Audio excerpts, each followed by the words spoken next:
Hello everyone, चलिए जानते हैं सेंट्रल प्रॉब्लम ऑफ इकोनॉमी के बारे में। As we all know that resources limited है और हर एक रिसोर्सेज का ऑल्टरनेटिव यूज़ होता है। उस सिचुएशन में हर एक इकोनॉमी में कुछ प्रॉब्लम अराइज होती हैं और उसी प्रॉब्लम को कहते हैं central problem of economy. Basically 3 central problem of economy होती है: what to produce, how to produce and for whom to produce. What to produce means किस तरीके के गुड्स को हम लोग को प्रोडक्शन करना चाहिए। फूड आइटम का प्रोडक्शन करना चाहिए, या हम लोगों को क्रॉकरी प्रोड्यूस करनी चाहिए, हम लोगों को शूज़ का प्रोडक्शन करना चाहिए, या किसी मशीन का प्रोडक्शन करना चाहिए, या कपड़ों का प्रोडक्शन करना चाहिए। अब रिसोर्सेज तो हमारे पास लिमिटेड है ना, कहीं एक ही जगह पर इन्वेस्ट कर सकते हैं ना, तो क्या प्रोड्यूस करें। दूसरी चीज़, एक एग्जांपल से समझाती हूँ। हमारे पास एक पीस ऑफ लैंड है।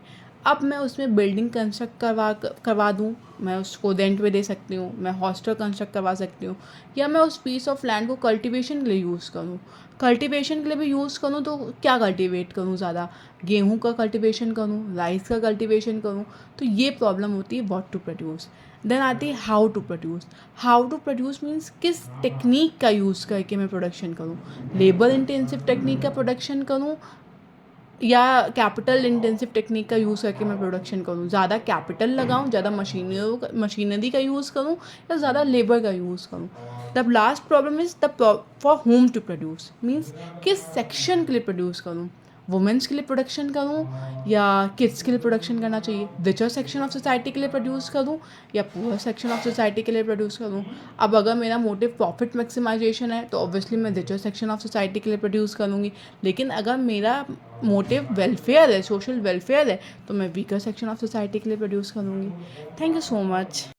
जब भी हम लोग इस प्रॉब्लम को देखें, one thing we should keep in our mind कि हमारा जो मोटिव है वो ये है कि हम रिसोर्सेज का प्रॉपर और इफ़िशिएंट यूटिलाइजेशन करें, सो डैट जो हमारा आउटपुट है वो मैक्सिमाइज हो जाए। There should be a proper and efficient utilization of resources so that our output get maximized. इसके बारे में और ज़्यादा इन्फॉर्मेशन मेरी नेक्स्ट वीडियो में है, तो प्लीज़ उसे देखना मत भूलिएगा।